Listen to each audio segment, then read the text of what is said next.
ஓம் கருவோ நமச்சிவாய. இப்போ 96 தத்துவத்தில் சைவமை தத்துவத்தில் முதல் 4 பார்த்துருந்தோம். இப்போ 5வது பாகம் என்னன்னு பார்ப்போம். முதல் 4 வந்து முக்குணங்கள் வரைக்கும் பார்த்து இப்போ 3 மண்டலங்கள் என்னன்னு பார்ப்போம். இது 96 தத்துவத்தினுடைய அந்த வரிசைப்படி எண்கள்.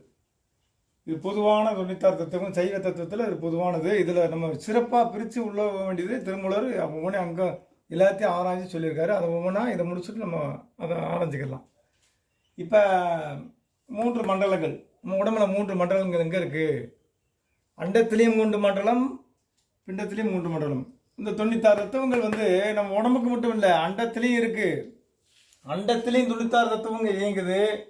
நம்ம உடம்பாகிய பிண்டத்திலும் 96 தத்துவம் இயங்குது. இதை சித்தர்கள் அண்டத்தில் உள்ளதே பிண்டத்தில் உள்ளது, பிண்டத்தில் உள்ளதே அண்டத்தில் உள்ளதுன்னு சொல்கிறாங்க. இந்த உடம்புல என்னென்ன இருக்கோ அதுவே அண்டத்தில் இருக்குது. அண்டத்தில் இல்லாது இங்கே இல்லை, இங்கே இருக்கிறதெல்லாம் அண்டத்தில் இருக்குது. அப்போ வந்து என்ன செய்கிறோம், அந்த அந்த இறைநிலையை, அந்த பேர சக்தி, அண்டத்தோடு அந்த இறை சக்தியோட கலையிறதுக்கு இங்கே நம்ம மாற்றம் பண்ணும்போது அங்கே நம்ம அடையலாம். அதை சித்தர்கள் நுணுக்கமாக சொல்லி வச்சுருக்காங்க. இந்த பிரபஞ்ச வெளியில் நம்ம உடம்புல என்னென்ன கருவிகளும் 96 தத்துவங்கள் என்னென்ன இருக்கோ உடம்புல அது பூரா அண்டத்திலே இருக்குது. இந்த 3 மண்டலங்கள், அது அண்ட வெளியிலையும் 3 மண்டலங்கள் இருக்குது. நம்ம உடம்புலையும் 3 மண்டலங்கள்: சூரிய மண்டலம், சந்திர மண்டலம், அக்னி மண்டலம். சூரிய மண்டலம் உடம்புலன்னா வலது பாகத்தில் இருக்குது. நம்முடைய வலது பாகத்தில் சூரிய மண்டலம். இது சிவபாகம்பாங்க. சிவபாகம் ஆண்களுக்கு பெண்களுக்கு எல்லா உயிர்களுக்கும் இந்த மண்டல கணக்கு இருக்குது. மரங்களுக்கே இருக்கிறது, எல்லா உயிர்களுக்கும் இருக்குது. மர மட்டையில் எல்லா அனைத்துக்குமே இருக்கிறது. பாறைக்கு இருக்குது. பாறைக்கு இடபாகம் வலபாக இருக்குது. ஒவ்வொரு பொருளுக்கும் இடபாகம் வலபாகம் இருக்கின்றது. இந்த சூரியகலை, சந்திரகலை, அக்னி மண்டலம் என்று இருக்கிறது. இது வந்து வலபாகத்தை குறிக்கும். வலது பக்கத்தில் இருக்கக்கூடிய ஆற்றல் சூரிய சக்தி. இது வந்து சிவபாகம்பாங்க. வலது பாகத்தை சிவபாகம்பாங்க. சந்திர மண்டலம் அப்படின்னா இடது பாகம் சக்தி பாகம்பாங்க. உடம்புல வந்து இது சிவபாகம், இது சக்தி. இடது பக்கம் சக்தி பாகம். சக்தி பாகம் சந்திரனுடைய மண்டலம் குளிர்ச்சியாக இருக்கும். இடகலை பிங்களைமாங்க. சுழுமுனை இது இடகலை, வலது பக்கம் இடகலைன்னு சொல்லலாம். பிங்களை சந்திர மண்டலத்தை பிங்களைன்னு சொல்லலாம். சுழுமுனை அக்கிலி மண்டலம். அக்கிலி மண்டலங்கிறது நரம்பு உசுனம். இது நெருப்பு, இது உசுனம். சூடு, இது தகன்னு எரியும். இது எரியாமே சூடு இருக்கும். இப்போ வந்து அதுக்கு உதாரணம் என்னென்னா, நீர் நெருப்பும் சேர்ந்தது. இப்போ வந்து இது வந்து நீர் தத்துவம் சந்திரன். இது நெருப்பு தத்துவம். இது நெருப்பாக கடகடன்னு இருக்கும், இது நீராக இருக்கும். ரெண்டு சேர்ந்து இணைச்சா எப்படி இருக்கும்? சேர்ந்தது அக்னி மண்டலம். இது எப்படி சொல்லலாம்னா, நீர் இருக்குது பாத்திரத்தில், நீர், அது நீர் தத்துவம். அந்த நீர் தத்துவத்துக்கு அடியில் நெருப்பு வச்சு சூடாக்கணும்னா அந்த சூடு அந்த நீரில் பொருந்தி நிற்கும். அப்போ அதை ஒரு தூக்குவாளியில் ஊற்றிக்கிட்டா அதுக்குள்ளே நீர் இருக்குது, நெருப்பு இருக்குது. அது சூடு மட்டும் இருக்கும். ஆனால் எரியாது, தகதங்க நெருப்பு பார்க்க முடியாது. ஆனால் அது உசுன சூடு இருக்கும். அதைத்தான் வந்து அக்னி மண்டலம்பாங்க. சுழுமுனை நெருப்பும் நீரும் கலந்த நிலை. இதுதான் பொதுவான நிலை. அப்போ அங்கே நீர் இருக்குது, சுடு தண்ணியை பார்க்குறேன். சுடு தண்ணி, அது நீர் இருக்குது, அதுக்குள்ளே நெருப்பும் சூடு இருக்குது. ஆனால் நெருப்பு எரியாது. இது எரி தத்துவம், அது சூடு தத்துவம். அதே உசுனங்கிறாங்க, அனல் தத்துவம். இந்த சித்தர்கள் எல்லாம் ஒவ்வொன்று ஆராய்ஞ்சு என்னென்ன அங்கங்கே இருக்கோ, அண்டத்தில் என்னென்ன இருக்கோ அதாண்டா பிண்டத்தில் இருக்குன்னு சொல்லியிருக்காங்க. பிண்டத்தில் என்னென்ன இருக்கோ அதாண்டா அண்டத்தில் இருக்குன்றாங்க. இதை நம்ம சூட்சமத்த ரகசியம் அறிஞ்சவனா சகலமும் ஈஸ்வரனுடைய அருளாகும். இப்போ இருவினைகள், 2 வினை. என்ன வேணால் நல்ல வினை, தீ வேணா. உடம்புல வந்து நம்ம ஆன்மாவை நம்ம இறைநிலைக்கு நம்ம கொண்டு போனோம்னா நல்ல வினைகளை செய்ய வேண்டும். நல்ல அன்பு, ஜீவகாரணியம், அன்பு, இந்த உயிர் கொள்ளாமை, பஞ்சமாபாதங்கள் பாவங்கள் செய்யாமல் இருக்கிறது. தீவினைனா பஞ்சபாதங்கள் செஞ்சு தீமைகளையும் அட்லியங்களும் செய்து தீவினையாகும். கலியுகத்தில் தீவினைகள் அதிகமாகும்னு சித்தர்கள் சொல்கிறாங்க. பஞ்சமாபாதர்கள் தீவினையாளர்கள் அதிகமாகும். அது எப்போனா கலியுகத்தில் இப்போத்தி நடக்குது. அப்போ இந்த செய்யும் போது இந்த வினைகள் 2ம் நம்ம ஆன்மாவோடையும் சேரும். இந்த உடம்புலேருந்து இந்த வினைகளுக்கு தப்பிக்கலாம். ஆனால் இந்த வினையிலிருந்து நம்ம ஆன்மா தப்பிக்காது. அது நரகத்துக்கும் சொர்க்கத்துக்கும் கூட்டு போகக்கூடியது இந்த வினைகள் தான். ஆன்மாவை தூய்நிலையில் கொண்டு போகிறது இந்த நல்வினைகள், தீவினைகள். நரகத்துக்கும் சொர்க்கத்துக்கும் போகக்கூடிய தீர்மானிக்கிறது இந்த வினைகள். இந்த வினைகளை நம்ம நல்ல வினைகளை செஞ்சு ஈச நிலையை அடைவோம். அடுத்து அந்த கரணங்கள் மனம் மனசு 4 அந்த கரணங்கள் 4ங்கிறாரு.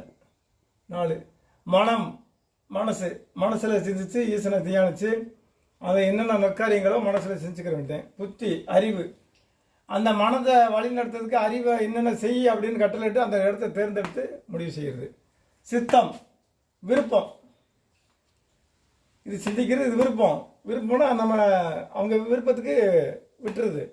சித்தகிரி விருப்பம் நல்ல ஈசனுடைய கட்டுப்பாட்டில் நம்மளுடைய சித்தத்தை விட்டுறது. நம்ம சித்தம் அங்கே போயிருக்கோம்.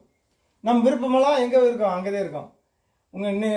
உங்கள் சித்தம் என் பாக்கிங்கிறாங்களா, அது மாதிரி சித்தங்கிறது விருப்பம். நம்ம சிவநிலையில் போனோம்னா ஈசனுடைய இதுக்கு நம்ம சித்தத்தை நம்முடைய விருப்பத்தை பூரா ஈசன்கிட்ட விட்டுருவோம். விருப்பம் ஆங்காரம் நம்ம உடம்பு ரீதியான சக்தி எனர்ஜியை தீமைக்கு பயன்படுத்தாமல் நம்முடைய கோபதாமம் இந்த ஆத்ம சக்தி இந்த உடம்பு சக்தி எல்லாத்தையும் நன்மைக்கு பயன்படுத்தணும். உலக ரீதியான வீண் அலைச்சல்களை வீண் வேலைகள்லையும் பயன்படுத்தாமல் சக்தியில் நன்மைக்கு பயன்படுத்தணும். அதே ஆங்காரம்ங்கிறது சக்தி. ஆங்காரம் உள்ளடக்கி 50 சுட்டெழுத்தி தூங்கால் தூங்கி சுகம் பெறுவதற்காலம்னு சித்தர்கள் சொல்கிறாங்க. ஆங்காரம் உள்ளடக்கி 50 சுட்டெழுத்து தூங்காமல் தூங்கி சுகம் பெறுவதற்காலம்னு சொல்கிறாரு நம்முடைய சித்தர்கள் சொல்கிறாங்க. அது மாதிரி ஆங்காரங்கிறது எனர்ஜியை அடக்கி வீணாக்காகாமல் அடக்கி நல்ல முறையில் செலவழிக்கணும்னு சித்தர் அதை ஆங்காரத்தை அடக்கணுங்கிறாங்க. ஆங்காரம் உள்ளடக்கி அந்த தேவையில்லாத எனர்ஜிகளை நம்ம செலவழிக்காமல் அடக்கி அமைதியாக சிவன் நிலையில் சிந்தனையில் நம்ம செலுத்துவோங்கிறத சித்தர்கள் சொல்லியிருக்காங்க. அந்த வகையில் இது ஒவ்வொன்றையும் நம்ம பகுத்து ஆராய்ஞ்சு அதை நம்ம உடம்புக்கும் மனசுக்கும் ஆரோக்கியமாக நம்ம கொண்டு சொல்லணும். இப்போ ஆன்மா 1, இதெல்லாம் 4, 3, 2, 5 நிறையா இருக்கான். ஆன்மாங்கிறது 1. இந்த ஆன்மாவை இத்தனை இதையும் மையத்திலேருந்து மையக்கருவாக இருக்குது. மையக்கரு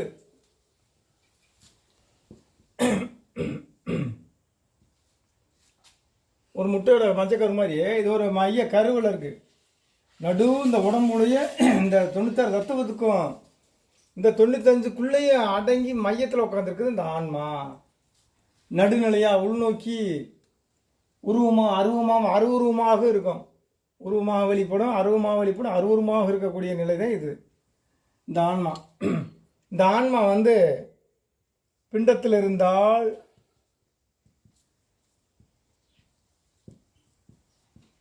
நம்ம உடம்புல இருந்தால் இதுக்கு ஆன்மா. உடம்பை ஆட்சி செய்வது ஆன்மா. இந்த அண்டத்தை ஆட்சி செய்வது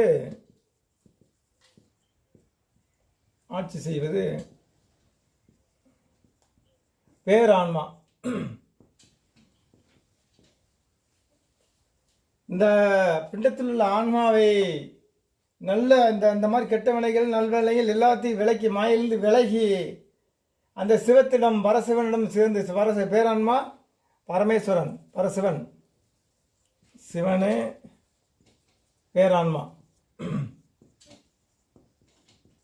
இந்த சிவமாகிய பேரான்மாவோடு நாம் கலக்க வேண்டும். இப்போ இதெல்லாம் எதுக்கு அப்படின்னா இந்த கருவியில் வச்சுக்கிட்டு இந்த ஆன்மாவை எங்கே கொண்டு சொல்லணும்?